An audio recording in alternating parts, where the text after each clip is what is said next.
Selamat pagi Bapak Ibu serta saudara-saudariku yang terkasih dalam nama Tuhan kita Yesus Kristus. Mari kita berdoa. Kasih karunia Tuhan kita Yesus Kristus, kasih dari Allah Bapa dan persekutuan Roh Kudus, itulah kiranya menyertai kamu. Amin. Firman Tuhan untuk kita pada hari ini yaitu yang tertulis dalam Injil Yohanes pasal 1 ayat 9. Terang yang sesungguhnya yang menerangi setiap orang sedang datang ke dalam dunia. Demikian pembacaan firman Tuhan. Bapak Ibu, saudara-saudariku, kita telah memasuki Minggu Epifanias, itu yang menunjukkan bahwa hapapatar nidibata di bagasan Yesus Kristus.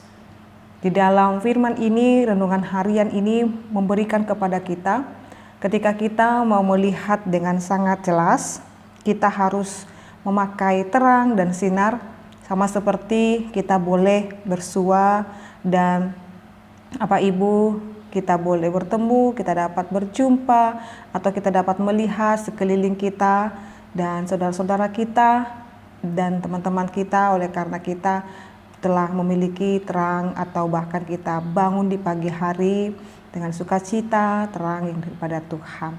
Terang itulah yang memberikan kepada kita sinar dan cahaya yang memampukan dan membuat kita melihat lebih jelas lagi. Apa yang dimaksud dengan terang yang sesungguhnya yang menerangi setiap orang sedang datang ke dalam dunia?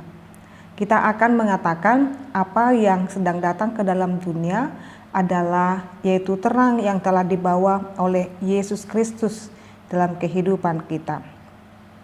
Di dalam bahasa Yunani ada dua kata yang artinya hampir sama. Kata itu adalah aletes dan aletinos.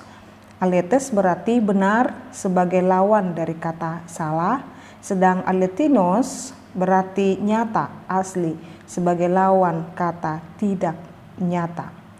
Apa yang dikatakan oleh Yohanes ialah bahwa Yesus adalah terang yang benar, yang menerangi manusia.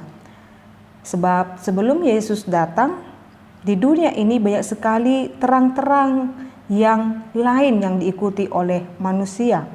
Ada terang yang seolah-olah mengandung kebenaran, ada pula yang seolah-olah menunjukkan kenyataan, dan ada pula terang yang sekejap berkilauan, menarik manusia, tapi membawanya ke ujung kegelapan dan meninggalkannya di sana terus. Sampai sekarang Bapak Ibu, terang seperti itu masih ada. Dan masih juga manusia yang mengikutinya. Ada terang yang tidak benar, ada terang yang palsu, dan manusia masih juga mengikutinya. Di atas semuanya itu, Yesus adalah satu-satunya terang yang nyata, asli dan benar, yang membimbing manusia berjalan di jalan yang benar. Di dalam Injil Yohanes ini juga dikatakan Bapak Ibu bahwa dengan kedatangannya di dunia ini, maksudnya adalah dengan kedatangan Tuhan Yesus Kristus ke dunia ini, adalah terang yang nyata kepada manusia. Kedatangan Yesus adalah laksana terang yang bersinar-sinar, laksana datangnya sinar matahari di pagi buta yang memberikan terang kepada setiap orang. Seorang pendaki gunung menceritakan bahwa suatu malam yang gelap dan berawan, ia berdiri di suatu tebing. Tidak ada yang nampak kecuali kegelapan. Ketika matahari muncul, semuanya nampak dan terang.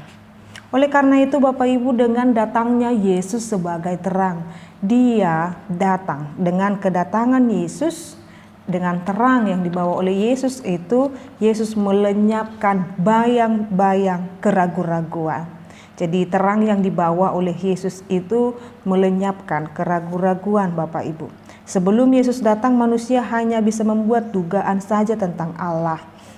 Lalu ketika Yesus datang, keberadaan Allah dan kasih Allah telah nyata di dalam diri Yesus Kristus. Kedatangan Yesus melenyapkan bayang-bayang keputusasaan. Yesus datang ke dunia yang penuh dengan keputusasaan. Yesus datang ke dunia yaitu dengan memberikan harapan kepada kita. Lalu yang ketiga Bapak Ibu, kedatangan Yesus yang membawa terang itu telah melenyapkan kegelapan maut. Ini hal yang patut kita syukuri, bahwasanya Yesus adalah terang yang masuk ke dalam dunia menerangi setiap orang. Lalu kita mendapatkan terang yang sesungguh itu. Demikian kita sangat dan sungguh berarti dan berharganya di hadapan Tuhan. Mari Bapak Ibu, kita yang hidup di dalam Yesus Kristus terus hidup di dalam kedamaian dan sukacita, dan kita terus berharap kepadanya bahwa Dia Allah kita terus menerima dan menjagai kehidupan kita. Tinggallah terus di dalam terang Yesus, supaya hidup kita senantiasa diterangi oleh kasih karunia-Nya. Amin, kita berdoa. Kami sungguh bersyukur ya Allah Bapa kami buat firman-Mu yang boleh kami dengarkan. Biarlah kami tetap tinggal di dalam terang-Mu. Meninggalkan kami Tuhan, jauhkan kami daripada keputusasaan, daripada maut, dan daripada keraguan-raguan. Biarlah hidup kami tetap yakin dan percaya, mengalami Tuhan, hidup di dalam perkenanan Tuhan. Berkati seluruh jemaat-Mu ini Bapa, di dalam setiap kehidupan mereka. Biarlah Tuhan yang menuntun, mengarahkan dan membimbing mereka. Dalam nama Yesus Kristus dan pimpinan Roh Kudus kami berdoa dan mengucap syukur. Anugerah daripada Tuhan kita Yesus Kristus, kasih dari Allah Bapa dan persekutuan Roh Kudus, itulah kiranya menyertai dan memberkatimu sekarang sampai selama-lamanya. Amin. Selamat pagi Bapak Ibu, saudara-saudariku, Tuhan Yesus memberkati. Shalom.